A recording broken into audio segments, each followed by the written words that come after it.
Assalamualaikum warahmatullahi wabarakatuh.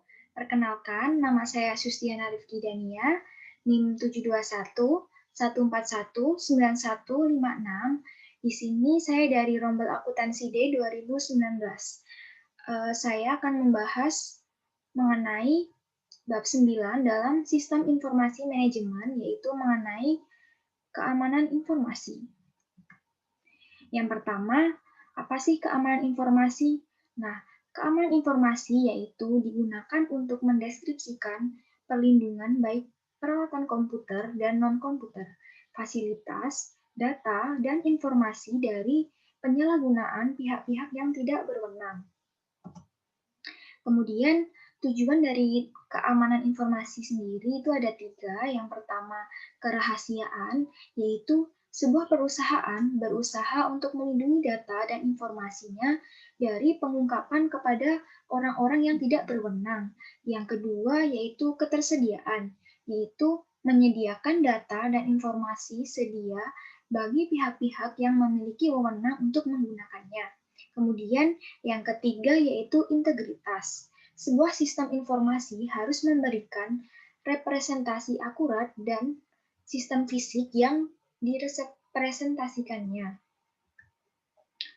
Manajemen keamanan informasi, yaitu sebuah aktivitas untuk menjaga agar sumber daya informasi tetap aman, disebut manajemen keamanan informasi atau Information Security Management (ISM). Nah, CEO adalah orang yang tepat untuk memikul tanggung jawab atas keamanan informasi. Namun, kebanyakan organisasi mulai menunjuk orang-orang tertentu yang dapat mencurahkan perhatiannya penuh terhadap aktivitas ini. Kemudian, manajemen keamanan informasi.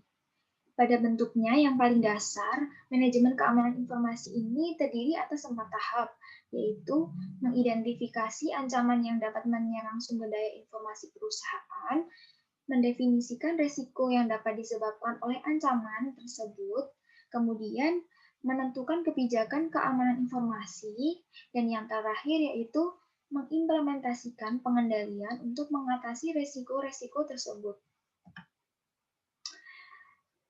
Kemudian mengenai ancaman. Nah, ancaman keamanan informasi ini adalah orang, organisasi, mekanisme, atau peristiwa yang memiliki potensi untuk membahayakan sumber daya informasi perusahaan. Nah, pada kenyataannya, ancaman dapat bersifat internal serta eksternal dan dapat bersifat tidak sengaja maupun disengaja. Ancaman tadi ada ancaman eksternal dan internal. Kemudian tindakan kecelakaan dengan disengaja. Nah, tidak semua ancaman merupakan tindakan disengaja yang dilakukan dengan tujuan mencelakai. Beberapa merupakan kecelakaan yang disebabkan oleh orang-orang di dalam ataupun di luar perusahaan. Sama halnya di mana keamanan informasi harus ditujukan untuk mencegah ancaman yang disengaja. Sistem keamanan harus mengeliminasi atau mengurangi kemungkinan terjadinya kerusakan yang disebabkan terjadinya kecelakaan. Nah, jenis-jenis ancaman ini ada 6. Yang pertama virus, yang kedua malware, yang ketiga worm, yang keempat Trojan horse, yang kelima ada adware, dan yang terakhir ada spyware. Risiko. Nah, risiko keamanan informasi ini didefinisikan sebagai potensi output yang tidak diharapkan dari pelanggaran keamanan informasi oleh ancaman keamanan informasi.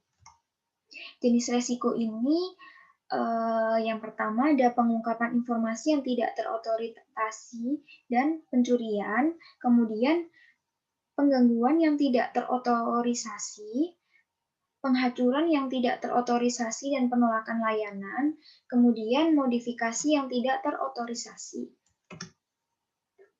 Persoalan e-commerce atau perdagangan elektronik ini telah memperkenalkan suatu permasalahan keamanan baru. Masalah ini bukanlah perlindungan data, informasi, dan peranti lunak, melainkan perlindungan dari pemalsuan kartu kredit. Nah, kartu kredit atau sekali pakai ini pada September 2000, American Express mengumumkan sebuah kartu kredit sekali pakai. Nah, kartu kredit ini bekerja dengan cara saat pemegang kartu ingin membeli sesuatu secara online, ia akan memperoleh angka yang acak dari situs web perusahaan kartu kredit tersebut.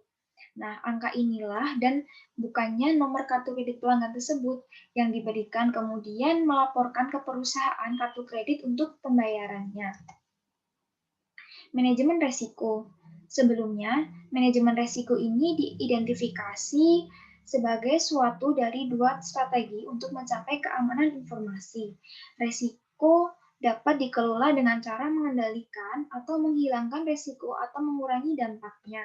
Pendefinisian resiko terdiri atas 4 langkah. Yang pertama, identifikasi aset-aset bisnis yang harus dilindungi dari resiko. Kemudian, menyadari resikonya, menentukan tingkatan dampak pada perusahaan jika resiko benar-benar terjadi, kemudian menganalisis kelemahan perusahaan tersebut. Kebijakan dari keamanan informasi ini dengan mengabaikan bahwa apakah perusahaan mengikuti strategi manajemen risiko atau kepatuhan terhadap tolak ukur maupun tidak. Nah, suatu kebijakan keamanan harus diterapkan untuk mengarahkan keseluruhan program perusahaan dapat menerapkan kebijakan keamanannya dengan mengikuti pendekatan yang bertahap. Nah, pengendalian ini atau kontrol adalah mekanisme yang diterapkan baik untuk melindungi perusahaan dari resiko atau untuk meminimalkan dampak resiko tersebut pada perusahaan jika resiko itu benar-benar terjadi. Kategori pengendalian ada 3, yaitu teknis, formal, dan informal. Standar industri. Standar industri atau SIS adalah organisasi nirlaba yang didedikasikan untuk membantu para pengguna komputer guna membuat sistem mereka lebih aman.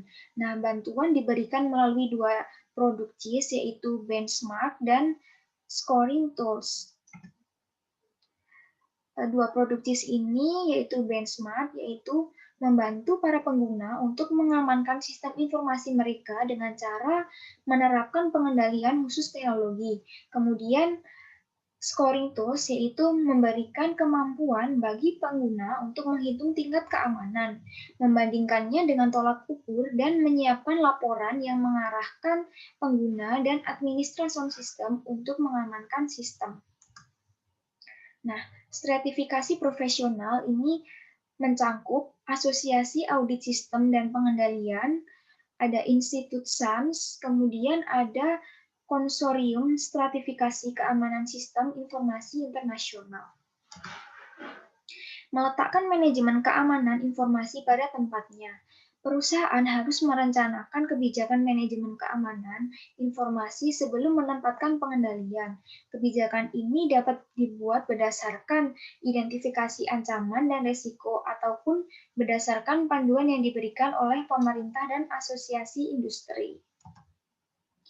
Manajemen keberlangsungan bisnis. Nah, dalam hal ini, aktivitas yang ditujukan untuk menentukan operasional setelah terjadi gangguan sistem informasi disebut dengan manajemen keberlangsungan bisnis atau business continuity management. Pada tahun awal, pengguna komputer, aktivitas ini disebut dengan perencanaan berencana atau disaster planning. Namun, istilah ini yang lebih positif, perencanaan kontingensi atau contingency plan menjadi hal yang lebih populer. Subrencana pada umumnya ini ada rencana darurat, rencana cadangan, dan juga rencana catatan penting. Sekian presentasi bab 9 ini, kurang lebihnya mohon maaf. Terima kasih. Wassalamualaikum warahmatullahi wabarakatuh.